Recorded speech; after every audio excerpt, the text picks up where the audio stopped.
Haleluya, sahabat Salom bagi kita semua. Selamat pagi menjelang siang ya, Bapak Ibu yang dikasih dalam Tuhan. Haleluya, Tuhan sungguh luar biasa di tengah-tengah kita, memimpin kita saudara selama puasa Daniel ini. Dan sudah memasuki hari yang ke-7. Kita akan sisa dua pekan lagi ya saudara. Dan saya melihat begitu banyak pembukaan firman, ya luar biasa saudara, kesaksian-kesaksian dari saudara-saudara kita yang sungguh dahsyat mendapatkan, ada yang mendapatkan penglihatan, ada yang mendapatkan mimpi, ada yang mendapatkan pewahyuan yang baru. Itu akibat daripada kita berdoa puasa saudara, ya merendahkan diri di hadapan Tuhan. Karena saudara, kalau kita tidak berpuasa, berdoa ya, di hari-hari terakhir ini, apalagi kalau saudara melihat keadaan dunia akhir zaman ini, saudara melihat begitu banyak bencana yang terjadi. Kalau kita nggak berdoa, merendahkan diri dan berpuasa, saudara tidak akan mendapatkan kekuatan. Makanya firman Tuhan katakan saudara, biarlah kita itu bisa mencapai garis akhir dengan sempurna, dapat bertahan sampai ketika kedatangan Tuhan Yeshua HaMashiach yang kedua kali. Amin. Dan saudara, di tahun 2023 ini yang sebentar lagi saudara kita akan memasuki tahun 5784, yaitu tahun Ibrani. Dan itu adalah tahun dikatakan Pei Dalet, atau lambangnya itu seperti apa ya, kayak paku begitu. Itu bentuknya kayak pintu. Jadi Dalet itu adalah pintu. Dan kita akan segera memasuki pintu itu. Amin saudara. Nah mungkin kalau saudara dengar berita yang hari-hari ini ada di sosial media, apa yang akan terjadi di tahun 2023 bulan September ini saudara. Ada sesuatu yang besar yang akan terjadi ya. Mari kita umat Tuhan mempersiapkan diri ya, di masa-masa kita berpuasa, puasa Daniel inilah. Maka Tuhan itu saudara memberikan anugerah bagi kita untuk kita semua dapat mengerti rahasia kerajaan surga. Amin. Nah hari ini saudara, saya akan berbicara tentang satu firman Tuhan ya, yang menyatakan bahwa Elohim kita atau Tuhan kita adalah Tuhan yang setia. Amin. Berapa banyak yang percaya Tuhan kita adalah Tuhan yang setia? Coba lambaikan tangan. Haleluya. Nah Bapak Ibu yang dikasih dalam Tuhan, Tuhan yang kita sembah, Bapa Yahweh di dalam Yeshua HaMashiach, itu adalah Tuhan yang setia. Ya kadangkala kita manusia saudara tidak setia sama Tuhan, tidak setia baca firman, tidak setia berdoa, tidak setia beribadah. Tapi Tuhan itu selalu setia kepada kita, memberkati kita, menjagai setiap saudara dan saya. Nah hari ini kita akan belajar satu kebenaran firman Tuhan saudara, supaya kita memahami bahwa apapun yang saudara dan saya alami di hari-hari terakhir ini, kita harus sadari bahwa Tuhan kita itu adalah Tuhan yang setia. Ya, mari lihat Roma 8 ayat 35 sampai ayat yang ke-39. Saya rindu membacakan bagi saudara di dalam terjemahan Indonesia Literal Translation 3. Roma pasal 8 ayat 35 sampai ayat yang ke-39. Demikian firman Elohim, siapakah yang akan memisahkan kita dari kasih HaMashiach? Kesukaran atau kesulitan atau penganiayaan atau kelaparan atau ketelanjangan atau bahaya atau pedang, sebagaimana yang telah tertulis, oleh karena engkau kami dibantai sepanjang hari, kami telah diperhitungkan sebagai domba-domba sembelihan. Tetapi dalam semuanya ini kita menang mutlak melalui Dia yang telah mengasihi kita. Sebab aku diyakinkan bahwa baik maut maupun hidup, baik malaikat-malaikat maupun penguasa-penguasa atau kuasa-kuasa, baik hal-hal yang sekarang maupun yang akan datang, baik hal-hal yang tinggi maupun hal-hal yang dalam, ataupun makhluk ciptaan yang lain, tidak akan dapat memisahkan kita dari kasih Elohim yang ada di dalam HaMashiach Yeshua Tuhan kita. Haleluya. Saudara percaya hal ini? Ya, dikatakan apa? Tidak ada satupun yang dapat memisahkan saudara dan saya dari Tuhan. Entah itu kesukaran yang juga berbicara tribulation, Masa-masa yang sukar yang akan kita hadapi itu tidak dapat memisahkan kita dari kasih Tuhan. Amin. Bahkan apa saudara? Kesulitan, saudara mengalami kesulitan keuangan, tidak dapat memisahkan kita dari kasih Tuhan. Saudara mengalami yang namanya kesulitan-kesulitan hidup, itu tidak akan dapat memisahkan kita dari kasih Tuhan, saudara. Ya. Lalu apalagi penganiayaan. Kita akan diperhadapkan dengan situasi saudara di mana saudara akan mempertanggungjawabkan imanmu di hadapan Tuhan. Dan kita akan dianiaya oleh karena kebenaran saudara. Tapi semua itu firman Tuhan katakan apa? Tidak dapat memisahkan kita dari kasih Tuhan. Amin saudara.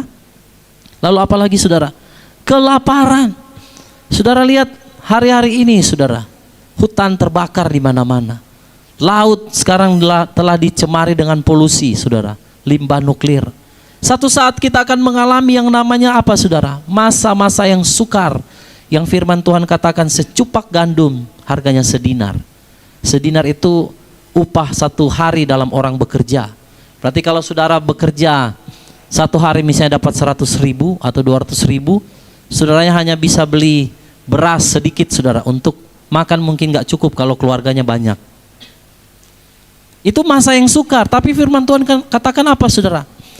Kelaparan pun tidak dapat memisahkan kita dari kasih Tuhan. Saudara, banyak orang yang saya lihat saudara ya, ketika dia diberkati Tuhan dia sungguh-sungguh dengan Tuhan. Tapi ketika hidupnya sudah mulai susah saudara, dia mulai tidak setia lagi dengan Tuhan. Nah saudara, Tuhan mau kita semua mengerti hal ini, bahwa Tuhan yang kita sembah itu adalah Tuhan yang setia. Kesukaran, kesulitan, penganiayaan, kelaparan tidak akan dapat memisahkan kita dari kasih-Nya. Kenapa saudara? Ada yang tahu? Kenapa tidak bisa memisahkan memisahkan dari kasih Tuhan, sekalipun penganiayaan dan kelaparan dan kesukaran? Karena andai kata pun saudara kita itu harus namanya mengalami kesukaran, tribulasi ya, penganiayaan dan kelaparan, kalau kita tetap bertahan saudara, maka kita akan memperoleh yang namanya kemuliaan.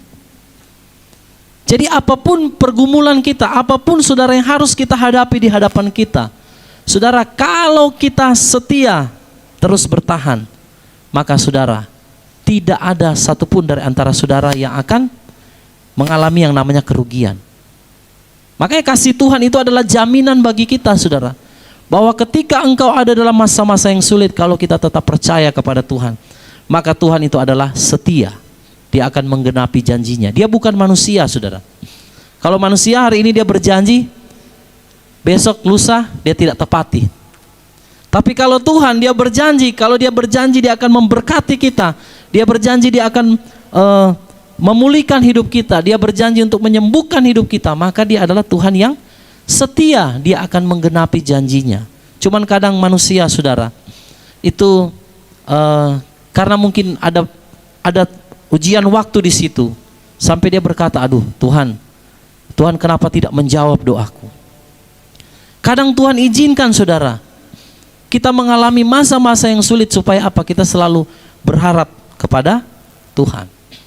Jangan berharap kepada kekuatan sendiri. Amin. Lalu apalagi saudara? Ketelanjangan atau bahaya atau pedang. Ya, mau hari ini kita hanya ada satu pasang, dua pasang pakaian, nggak masalah saudara. Selama kita ada di dalam Tuhan. Amin. Lebih baik daripada kita punya segala-galanya saudara ada di luar Tuhan. Celaka saudara, firman Tuhan katakan, hartamu, ya, emas dan perak tidak dapat menyelamatkan kita dari hari kemurkaan itu, Bapak Ibu. Ya, ini satu peringatan kepada umat Tuhan saudara yang hidup di akhir zaman, bahwa kita harus hidup saudara. Ya, artinya kita itu harus hidup sesuai dengan apa yang Tuhan inginkan. Jangan mengejar sesuatu yang lebih. Tapi firman Tuhan katakan cukup makan, cukup pakai, cukuplah semua saudara. Karena keinginan kita yang banyak itu akan membawa kita ke dalam pencobaan. Nah terus apalagi saudara? Kita semua ini saudara ya hidup di dalam dunia, itu kan ada di dalam hukum, ada di dalam pemerintahan-pemerintahan. Bahkan dikatakan di sini saudara, semua malaikat sekalipun, kuasa yang ada di atas saudara, yang ada di bumi ini, penguasa-penguasa yang dikatakan yang ada sekarang, nah yang sekarang kita sedang ada, baik yang akan datang yaitu siapa? Anti-Hamasia. Dikatakan apa? Baik kuasa yang sekarang maupun yang akan datang, maupun saudara hal-hal yang tinggi, itu tidak dapat memisahkan kita dari kasih Tuhan. Jadi saya punya satu penggambaran begini. Kalau penguasa-penguasa yang akan datang itu akan segera menampakkan dirinya, menyatakan dirinya, karena firman Tuhan katakan pembinasa keji itu akan menyatakan dirinya. Maka sekalipun dia datang dengan kebinasaan saudara, dengan hal-hal yang tanda-tanda yang luar biasa di langit saudara ya, dia sanggup mengadakan katanya api turun dari langit, itu tidak bisa memisahkan kita juga dari kasih Tuhan. Mau kayak bagaimanapun saudara hebatnya anti-Hamasia, kalau kita ada di dalam Tuhan, tidak ada yang dapat memisahkan kita dari kasih-Nya. Amin. Ya, dikatakan makhluk ciptaan yang lain, mau dia malaikat, mau sehebat apapun kuasa daripada setan, iblis bekerja, saudara tidak akan dapat mengalahkan kalau kita hidup di dalam kasih-Nya Elohim. Amin. Hari-hari ini iblis sedang mendemonstrasikan kuasanya lewat mujizat-mujizat palsu. Saudara bisa melihat itu semua dipertontonkan di hadapan kita, karena memang dia tahu waktunya sudah singkat saudara. Dan memang pekerjaan iblis adalah apa? Menakut-nakuti, mencuri, membunuh, dan membinasakan. Tetapi kita orang percaya yang berharap kepada Tuhan, saudara, Tuhan sudah menjamin bahwa tidak ada yang dapat memisahkan saudara dan saya dari kasih Tuhan kita Yeshua HaMashiach. Haleluya, berikan kemuliaan dulu bagi Tuhan. Nah saudara yang dikasih dalam Tuhan, firman ini adalah pegangan bagi kita untuk ketika nanti kita akan memasuki masa-masa itu. Kita berpuasa Daniel selama 21 hari, saudara, Tuhan menyatakan tentang pintu yang akan terbuka.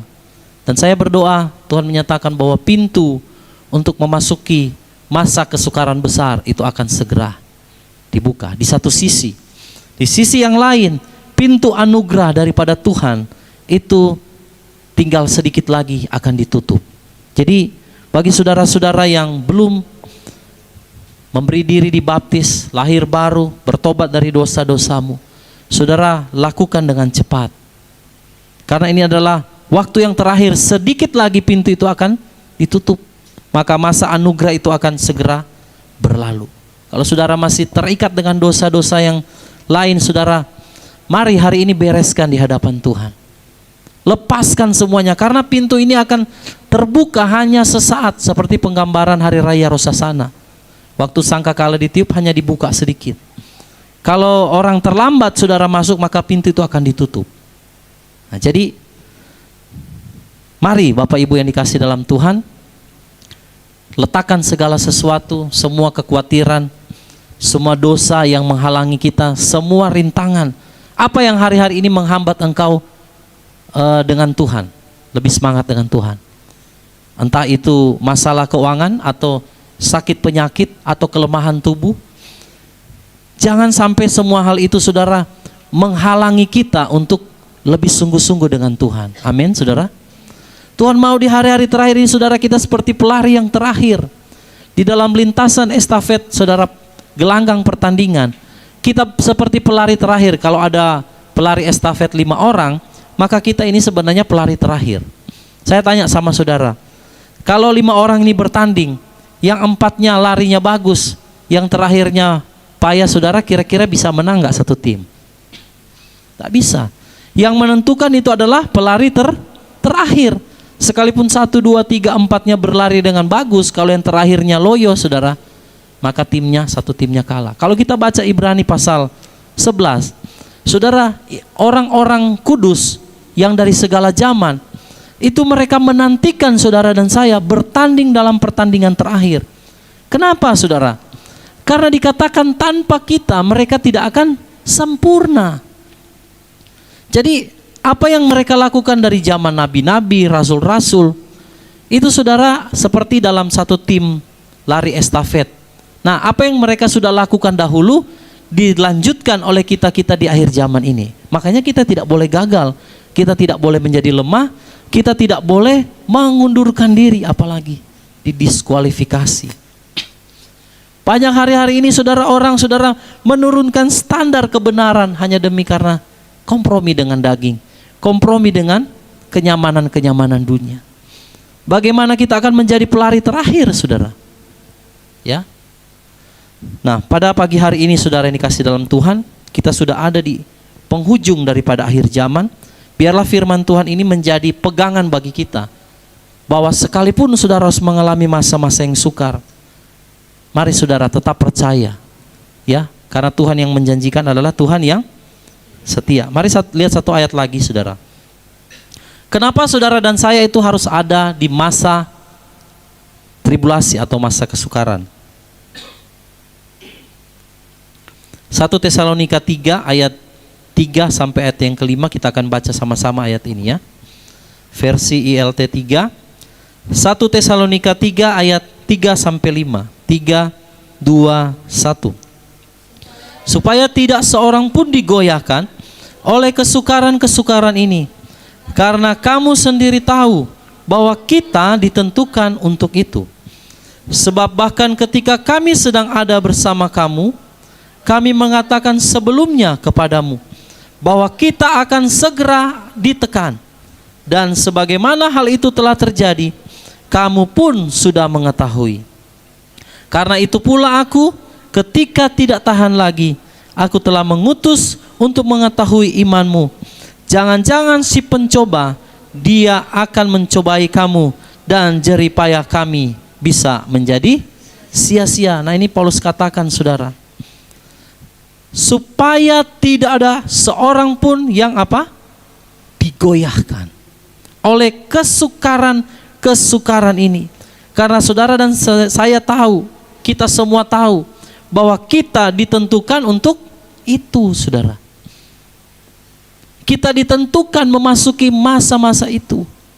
Kalau orang yang tidak mau masuk masa yang sukar, orang yang artinya mau hidup-hidup senang, saudara, ya dia tidak akan disempurnakan. Tetapi saudara suka atau tidak, saudara mau atau tidak, tetap kita akan masuk melalui pintu itu, yang namanya pintu kesukaran. Jadi orang mau siap atau tidak, orang mau suka atau tidak, semua manusia akan melewati pintu itu. Makanya firman Tuhan katakan, jangan sampai ada seorang pun yang menjadi goyah oleh karena kesukaran-kesukaran itu, karena kita memang ditentukan untuk itu, saudara. Amin. Ya.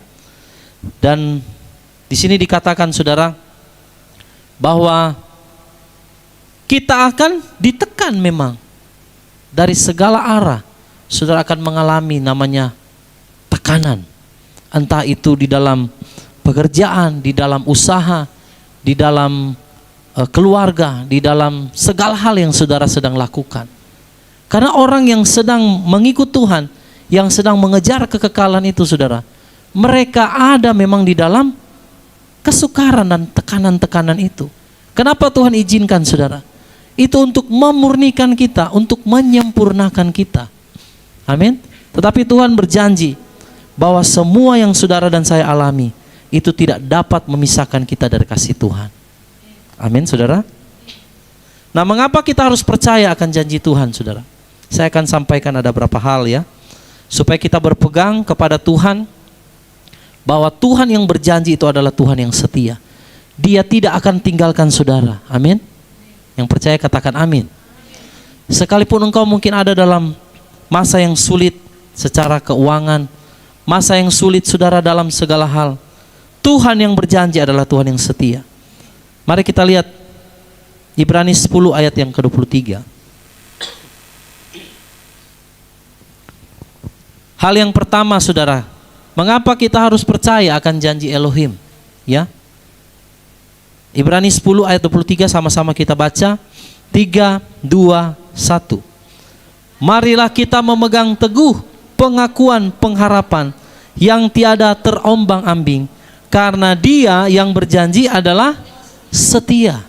Faithful God. Dia adalah Tuhan yang setia. Jadi dia bukan manusia yang kalau berjanji itu mengingkari. Kalau Tuhan sudah janji maka dia akan tepati, saudara. Kadang manusia, saudara, itu tidak sabar. Ya, seperti contoh Abraham. Tuhan berjanji kepada Abraham bahwa keturunanmu akan seperti bintang di langit, pasir yang ada di laut, saudara. Tuhan berjanji kepada Abraham, tetapi Abraham, saudara, yang dikatakan adalah bapa orang percaya. Abraham, saudara, di dalam sebenarnya imannya kepada Tuhan, dia percaya janji Tuhan. Tetapi karena ada rentang waktu yang cukup lama, iman Abraham diuji, saudara. Nah, akhirnya lahirlah saran daripada istrinya untuk dia mengawini budak daripada istrinya, dan akhirnya lahirlah satu keturunan dari Ismail. Tapi Tuhan katakan, saudara, bahwa janjinya itu adalah bukan melalui Ismail, tetapi anak yang akan dilahirkan dari rahim daripada istri daripada Abraham, yaitu Sarah. Nah, sedangkan umur Abraham saat itu, saudara, sudah sangat tua. Dia tidak punya dasar untuk berpegang. Bayangkan, saudara, umur sudah sangat tua dan Tuhan katakan engkau akan punya seorang anak, dan melalui anak itu akan menjadi keturunan yang besar. Dan waktu malaikat yang datang kepada Abraham dan Sarah waktu itu menyampaikan hal itu, Sarah tertawa, saudara. Karena umur sudah tua, tidak mungkin mau bisa hamil. Tapi Tuhan tepati tidak janjinya sama Abraham? Tepati. Makanya, saudara, kadang kita mengikut Tuhan, Tuhan itu kadang sepertinya lambat, tapi dia itu tidak pernah terlambat memberi pertolongan. Amin. Yang percaya katakan amin. Jadi kenapa kita harus percaya akan janji Tuhan? Karena Tuhan yang berjanji adalah setia, saudara. Sekalipun kelihatannya lambat, tetapi Tuhan tidak pernah terlambat menolong. Coba salam dulu kiri kanan, katakan, Tuhan tidak pernah terlambat menolong saudara. Jangan pernah takut, saudara. Amin. Tidak peduli apapun pergumulan, ya. Apapun masalah kita, saudara.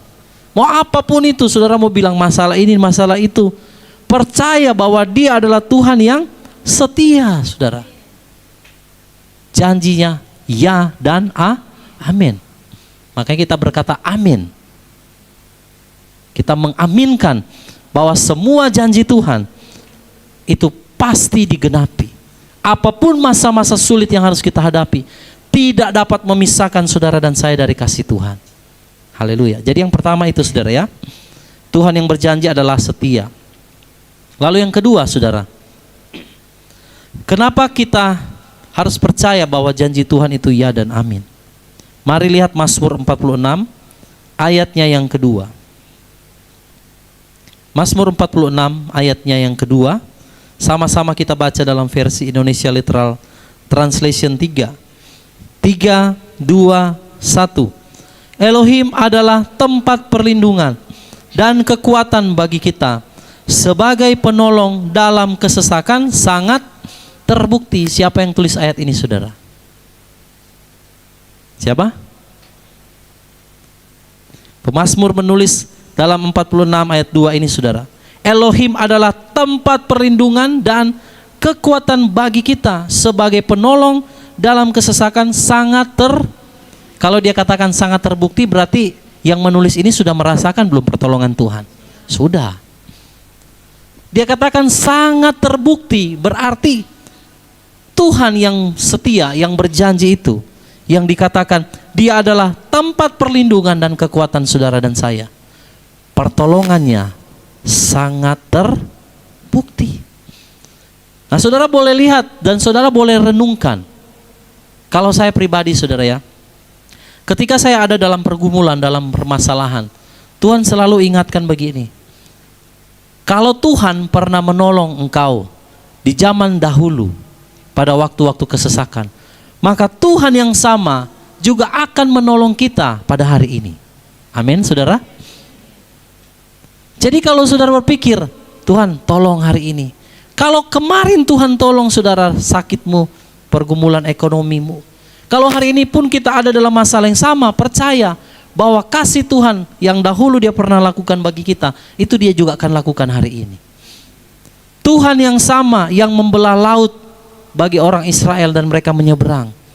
Tuhan yang sama yang kita sembah, amin saudara, yang menurunkan mana dari surga.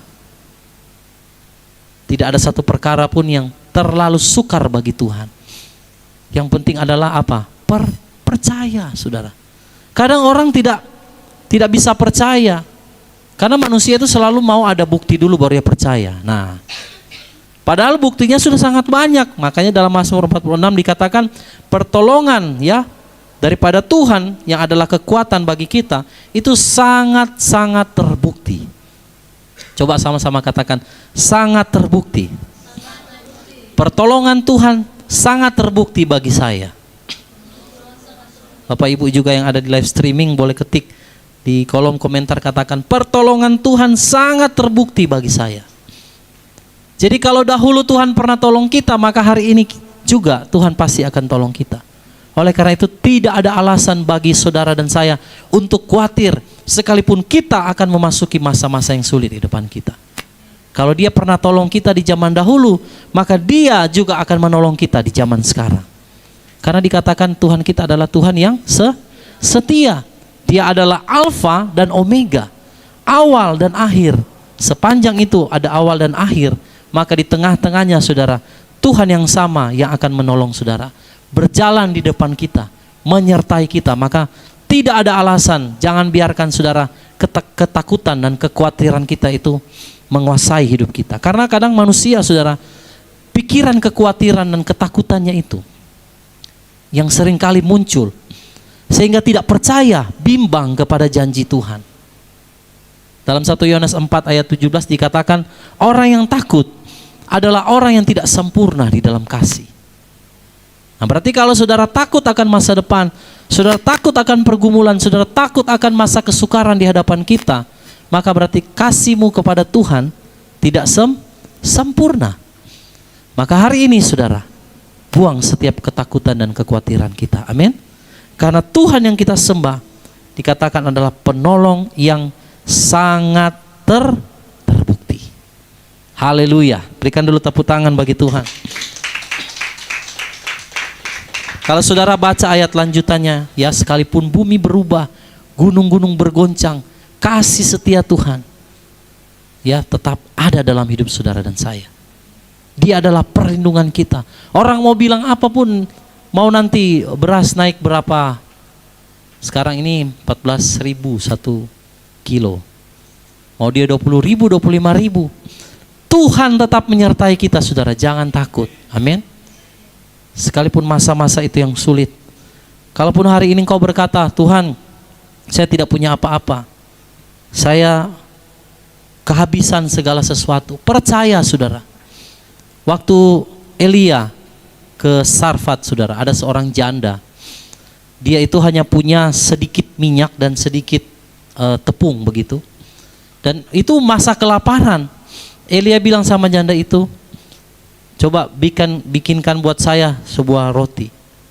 Lalu janda ini bilang begini, Tuhan kalau saya bikin roti ini sebenarnya makanan terakhir buat saya dan anak saya. Setelah kami makan ini kami mati. Karena sudah tidak punya apa-apa. Karena itu masa kekeringan yang panjang saudara. Masa kelaparan di Israel. Lalu tapi karena wanita ini saudara, janda ini dia taat, dia lakukan. Maka saudara, waktu Elia berdoa, minyak di dalam buli itu tidak pernah habis saudara. Ajaib sekali.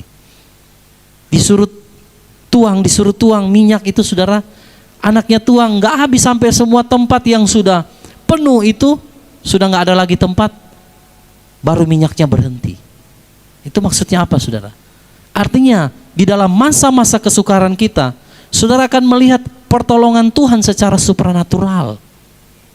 Itu juga saya alami saudara. Makanya kita boleh berkata bahwa penolong kita adalah sangat terbukti. Kalau Tuhan bisa lakukan itu saudara pada seorang janda di Sarfat, maka Tuhan juga akan lakukan bagi kita. Makanya tidak ada alasan bagi kita untuk takut dan khawatir tentang masa depan kita. Amin. Dalam Yeremia itu Tuhan sudah katakan, sungguh masa depan ada. Tuhan tidak pernah merancangkan kecelakaan, sekalipun anti Hamasya pembinasa keji itu ada di hadapan kita. Tetapi kemunculan dia itu adalah sebenarnya saudara tahu bahwa Tuhan itu adalah ahli peperangan yang sangat luar biasa. Dia adalah seperti orang yang kalau bermain catur, dia jago strategi. Jadi iblis dikasih keluar, anti Hamasia dikasih keluar untuk apa saudara? Selain dia tujuannya akan dibinasakan, anti Hamasia itu sebenarnya dipakai oleh Tuhan sendiri untuk memurnikan gerejanya di akhir zaman.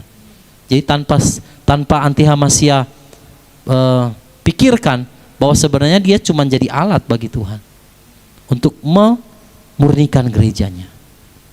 Haleluya. Makanya segala sesuatu itu mendatangkan kebaikan saudara. Baik atau buruk pun yang kita alami, semua mendatangkan kebaikan. Roma 8 ayat 28, betul? Paulus katakan, kita tahu sekarang bahwa Elohim turut bekerja dalam segala sesuatu untuk apa?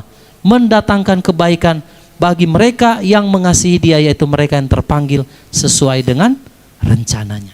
Saudara dalam rencana Tuhan, amin. Kalau kita adalah orang-orang yang mengasihi Tuhan yang terpanggil sesuai dengan rencananya, apapun yang saudara sedang alami, semuanya itu mendatangkan kebaikan. Sama-sama katakan, semuanya mendatangkan kebaikan buat saya. Bapak Ibu yang ada di YouTube juga katakan, semuanya mendatangkan kebaikan bagi saya. Kalau engkau percaya bahwa engkau adalah orang yang mengasihi Tuhan dan yang terpanggil sesuai dengan rencananya, maka apapun sakit, penyakit dan semua hal perkara yang engkau hadapi, semuanya itu mendatangkan kebaikan. Bahkan masa yang sukar di hadapan kita pun semuanya mendatangkan kebaikan. Haleluya, berikan tepuk tangan bagi Tuhan. Oke, jadi yang pertama tadi, kenapa kita harus percaya kepada janji Tuhan? Yang pertama, Tuhan yang berjanji adalah setia. Yang kedua, dia adalah penolong yang sangat terbukti. Lalu yang ketiga saudara, mari lihat Ibrani 6 ayat 17 sampai 20. Kenapa kita harus percaya kepada janjinya Tuhan? Ibrani 6 ayat 17 sampai ayat yang ke-20. Mari sama-sama kita baca Bapak Ibu ayat ini ya. Dalam versi Indonesia Literal Translation 3. Ibrani 6 ayat 17 sampai 20. 3, 2, 1. Dalam kelimpahannya lah Elohim yang bermaksud memperlihatkan kepada para ahli waris janji dari rencananya yang tidak berubah. Garis bawahi dulu situ rencana yang tidak berubah ya.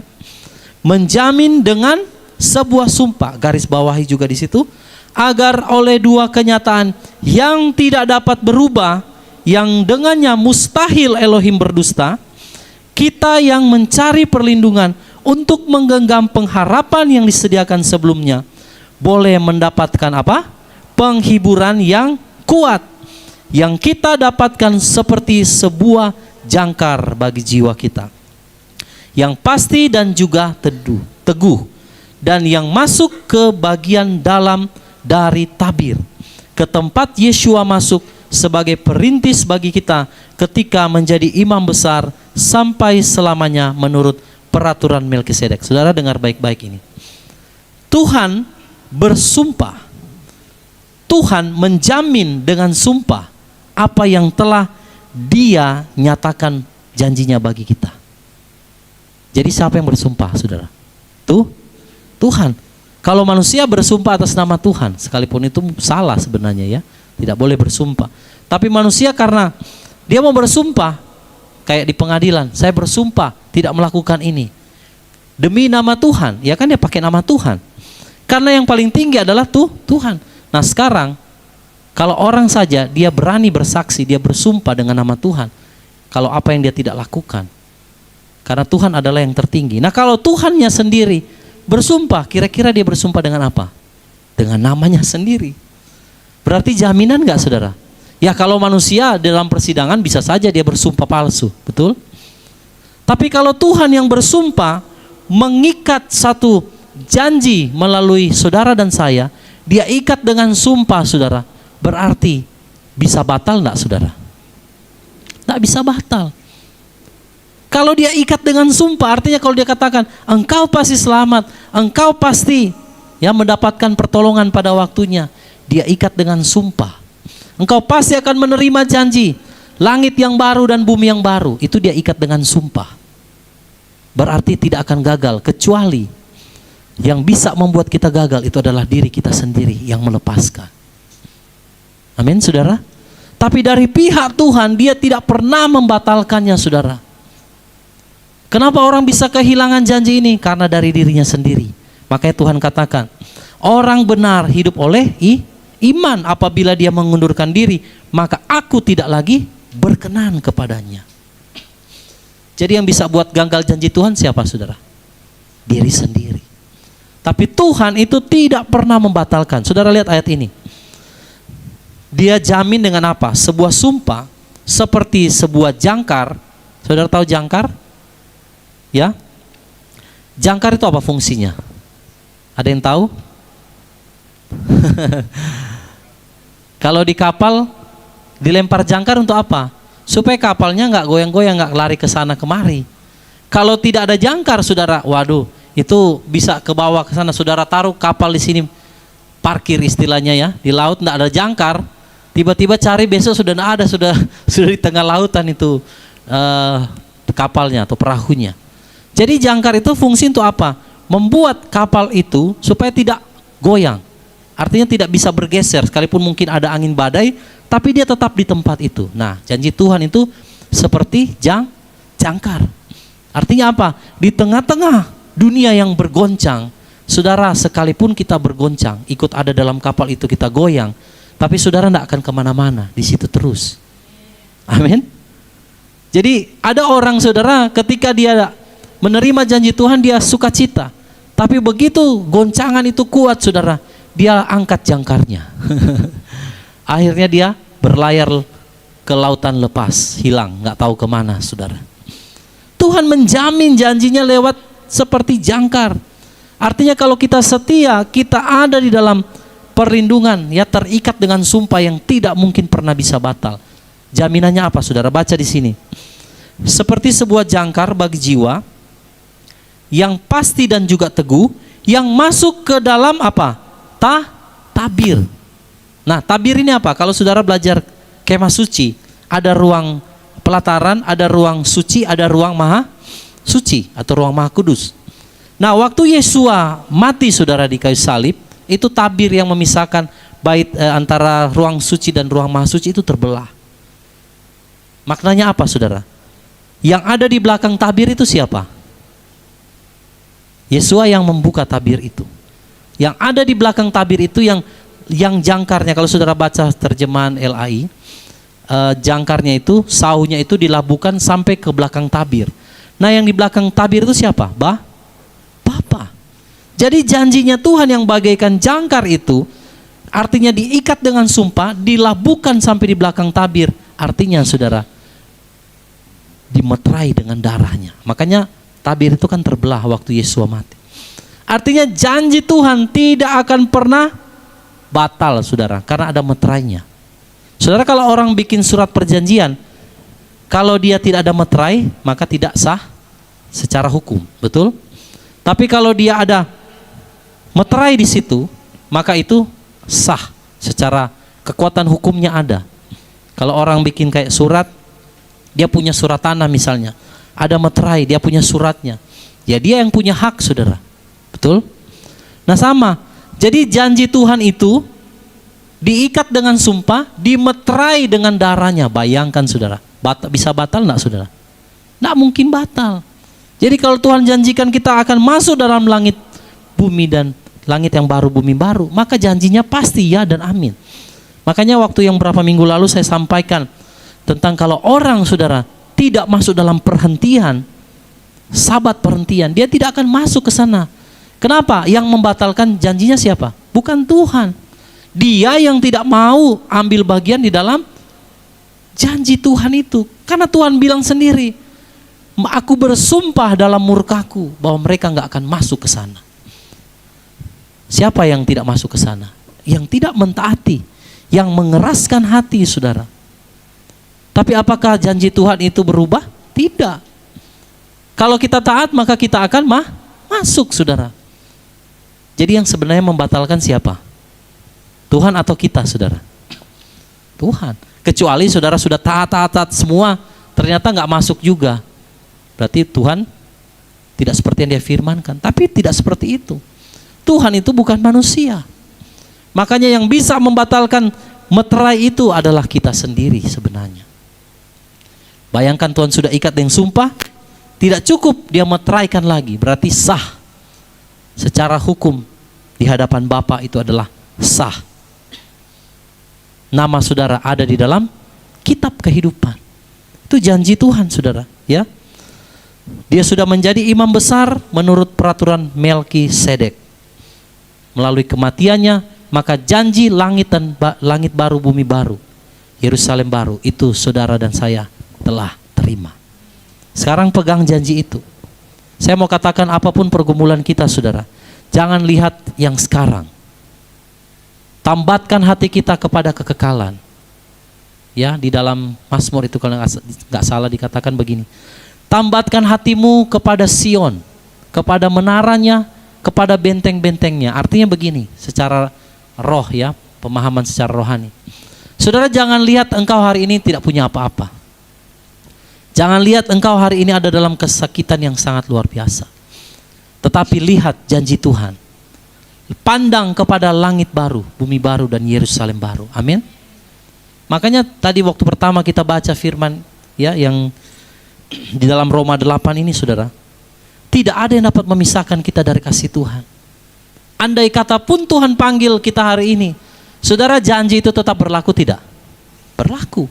Yang penting kita hidup setia di dalam takut akan Tuhan. Jadi kematian pun tidak dapat memisahkan kita dari kasih Tuhan. Betul nggak, saudara? Hari ini pun kita nggak punya makanan, saudara. Apakah itu bisa memisahkan kita dari kasih Tuhan? Apa karena saudara dan saya tidak punya apa-apa, terus kita nggak berhak masuk kerajaan surga? Enggak. Lazarus, seorang yang sangat miskin. Tetapi apa, saudara? Dia dapat bagian. Nah, banyak orang hari-hari ini, saudara, mengejar Tuhan karena berkat. Saya mau katakan, kalau saudara hanya mengejar Tuhan karena berkat dan mujizat, hanya mencari-cari mujizat dan kagum dengan mujizat, saudara akan kecewa ketika masuk dalam masa ini. Ternyata ikut Tuhan, oh tidak seperti yang kita pikirkan. Selama ini saya melakukan mujizat, saya melakukan hal-hal yang besar. Ternyata ikut Tuhan, waduh, masuk di masa sukar, anti Hamasia muncul. Dan kita berharap, oh kita lakukan mujizat banyak hal, kita akan di rapture lebih dahulu. Saudara kalau punya pemahaman seperti ini, saudara akan kecewa dengan Tuhan. Makanya saya katakan, orang yang selalu mencari-cari mujizat, yang selalu kagum dengan mujizat dan kesembuhan dan berkat-berkatnya, waktu masuk di masa ini, kecewa. Dia nggak percaya janji Tuhan. Ya dan amin. Makanya hari ini, saudara, cari Tuhan. Amin. Kalau saudara mendapatkan Tuhan, berarti saudara mendapatkan semua. Amin, saudara. Ibarat kalau seorang anak, dia cari papanya bukan cari pribadinya, dia cuma cari karena permennya atau sesuatu yang papanya mau kasih. Padahal kalau dia cari papanya lebih dari semuanya, kira-kira papanya mau kasih semua enggak, saudara? Kasih. Ada orang tua yang berkata mungkin begini, aduh ini semua kepunyaan saya pengen berikan kepadamu. Tetapi anak ini tidak bisa dipercaya. Kadang Tuhan itu sedih, saudara. Sedangkan orang tua saja sedih. Betul nggak, saudara? Misalnya saudara punya harta yang banyak, tanah yang banyak atau rumah. Saudara mau wariskan, tapi anak satu-satunya yang kita harapkan ini tidak setia, tidak bisa kita percayakan. Kira-kira bagaimana hati saudara? Sedih enggak, saudara? Kecewa, sedih. Ini harta satu-satunya saya mau wariskan, anaknya tidak dapat dipercaya, tidak setia. Nah, saudara, Bapa yang mau mengerjakan atau mewariskan kerajaan surga bagi kita semua, kalau kita tidak dapat dipercaya, kira-kira bisa nggak Tuhan kasih, saudara? Baru menderita sedikit saja sudah nggak bisa, bagaimana mau pegang kerajaan surga, saudara? Makanya Tuhan katakan apa dalam firman Tuhan? Kalau seseorang tidak jujur dalam perkara mamon, duit, uang, dia tidak akan bisa dipercayakan kekayaan yang sesungguhnya. Apa itu? Kerajaan surga. Makanya orang kalau cuman pikir terus soal mujizat, kesembuhan, berkat-berkat Tuhan, bagaimana dia bisa mengelola kerajaan surga? Bagaimana bisa dia dipercayakan kerajaan surga? Sehingga kerajaan surga itu hanya diberikan kepada siapa, saudara? Kawanan kecil. Siapa kawanan kecil itu? Mereka yang mau dimuridkan seperti murid-murid Tuhan kita Yeshua HaMasiah. Amin, saudara. murid-murid Tuhan Yesus Hamasi ini juga mengalami penderitaan. Mereka mati, ada yang martir, saudara ya. Ngeri sekali. Sama kita juga, kalau mau dipercayakan kerajaan Elohim, maka kita juga harus setia dalam perkara-perkara kecil. Ya, amin saudara. Oke, yang terakhir, kenapa kita harus percaya janji Elohim, ya dan amin? Mari lihat Wahyu 7 ayat 14 sampai 17. Nanti setelah ini Bapak Ibu yang ada di rumah ya, yang menyaksikan lewat live stream, kalau saudara mau ikut perjamuan, siapkan anggur ya dan roti. Kita akan masuk dalam perjamuan. Kalau saudara tidak bisa ikut hari ini, nanti bisa ikut besok yang di Zoom ya. Wahyu 7 ayat 14 sampai 17, mari sama-sama kita baca ayat terakhir ini. Versi ILT 3. Wahyu 7 ayat 14 sampai 17. 3, 2, 1. Dan aku berkata kepadanya, Tuhan, engkau sudah tahu. Dan dia berkata kepadaku, mereka ini adalah orang-orang yang keluar dari kesukaran besar, dan mereka telah mencuci jubah panjang mereka dan memutihkan jubah panjangnya dengan darah anak domba. Sebab itu mereka ada di hadapan tahta Elohim, dan mereka beribadah kepadanya siang dan malam di tempat kudusnya. Dan dia yang duduk di atas tahta itu akan berdiam di antara mereka. Mereka tidak akan pernah lapar lagi, dan tidak akan pernah haus lagi. Bahkan matahari ataupun segala macam panas sekali-kali tidak akan pernah menimpa ke atas mereka. Sebab anak domba yang ada di tengah-tengah tahta itu akan menggembalakan mereka dan memimpin mereka ke mata air yang hidup. Dan Elohim akan menghapus semua air mata dari mata mereka. Saudara, yang terakhir, yang keempat, kenapa kita harus percaya janji Tuhan, janji Elohim itu di ya dan amin? Karena saudara, bagi orang-orang yang setia keluar dari masa yang sukar, dikatakan di sini apa? Mereka berdiri di hadapan tahta Elohim, dan mereka akan menyembah dia siang dan malam. Lalu anak domba itu akan menuntun mereka ke mata air kehidupan. Janji Tuhan tentang hidup yang kekal. Kenapa kita harus percaya? Karena ini janji, saudara. Ini adalah janji Tuhan bagi orang-orang yang tetap mau setia, yang mau tetap berpegang kepada janjinya sekalipun rugi. Bagi orang dunia kita rugi nggak, saudara? Rugi. Rugi jadi orang Kristen. Rugi jadi orang percaya. Kenapa? Apalagi golongan-golongan seperti yang sudah mesianik, lebih rugi lagi. Sudah nggak makan makanan yang biasanya orang ke pesta, rugi enggak, saudara? Secara manusia rugi enggak? Ya rugi. Orang berpikir ini orang bodoh, menyiksa diri, ada sesuatu yang ditawarkan tapi tidak mau terima. Bagi orang dunia semua ini rugi, saudara. Makanya firman Tuhan katakan, berbahagialah mereka yang berpegang kepada sumpah sekalipun rugi. Karena kita tahu, saudara, janji Tuhan tentang langit baru, bumi baru, Yerusalem baru hanya tersedia bagi mereka yang apa, saudara?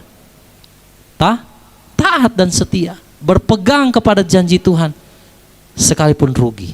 Orang boleh bilang kita rugi, orang boleh bilang kamu bodoh, orang boleh bilang wah kamu lihat hidupmu sekarang tidak seperti dahulu, betul? Coba kayak dulu, enak hidupnya, banyak berkat mungkin. Tapi kenapa sekarang ikut Tuhan sepertinya rugi? Sepertinya kehilangan segala sesuatu. Paulus katakan segala sesuatu yang dahulu yang aku punya adalah sampah. Dan dia mengarahkan pandangannya ke depan. Berlari untuk satu panggilan, ya, pertandingan iman yang luar biasa di hadapan kita. Ini janji Tuhan loh, saudara. Siapa yang mau berdiri di hadapan anak domba? Amin, semua mau? Janji ini diberikan bagi orang-orang yang mau tetap taat dan setia. Karena di sini saudara lihat, mereka ini adalah orang-orang yang keluar dari kesukaran besar. Saudara mau terima janji ini? Harus lewati kesukaran, betul? Tidak ada jalan lain. Makanya kita harus masuk dalam pintu kesukaran itu supaya kita sampai ke Wahyu 7 ini. Berapa banyak yang rindu dan siap masuk ke sana? Saudara siap? Amin. Bapak Ibu juga yang di rumah, apakah siap? Setelah kita puasa Daniel ini selesai, maka Tuhan katakan saudara, pintu menuju masa kesukaran untuk menggenapi Wahyu 7 ayat 14-17. Orang-orang yang keluar dari masa kesukaran, yang telah mencuci jubahnya dengan darah anak domba, mereka akan berdiri di hadapan tahta Bapa. Amin. Hari ini tanggal 2 September ya, tahun 2023, saudara dan saya beribadah seperti biasa. Ada di tempat ini, saudara-saudara ada juga di rumah masing-masing. Satu ketika Wahyu 7 ayat 14-17 digenapi, saudara ada di hadapan tahta anak domba, dan kita akan menyembah dia siang dan malam. Ini kerinduan orang percaya, saudara. Ini kerinduan kita, karena ini sasaran akhir kita adalah sampai ke sini.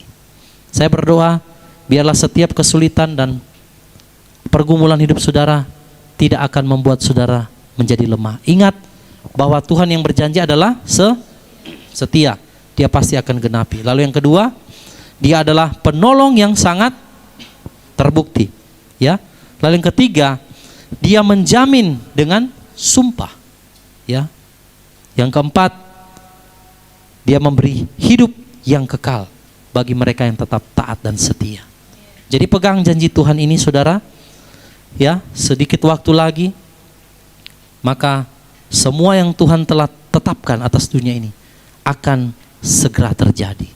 Jadi mari persiapkan hidup kita selama puasa Daniel ini. Saudara merendahkan diri di hadapan Tuhan, mencari wajahnya, dan biarlah saudara apa yang menjadi kehendak Tuhan itu segera digenapi. Kalau saya sih berdoa, biarlah semua segera terjadi dengan cepat, saudara. Semakin cepat semakin lebih baik, saudara. Siapa yang mau lebih lama dalam dunia ini? Coba angkat tangan. Ada yang masih mau menikmati dunia ini lebih lama lagi? Firman Tuhan katakan, kamulah yang mempercepat kedatangan Tuhan. Semakin kita mempersiapkan diri, semakin mempelai wanitanya mempersiapkan diri, maka kedatangan mempelai pria akan semakin cepat, saudara. Mari bertanding dalam pertandingan iman. Jangan ada seorang pun yang goyah. Kalau hari ini engkau ada dalam masalah, tekanan, penderitaan, tetap pegang janji Tuhan, ya dan amin. Mari tundukkan kepala, saudara.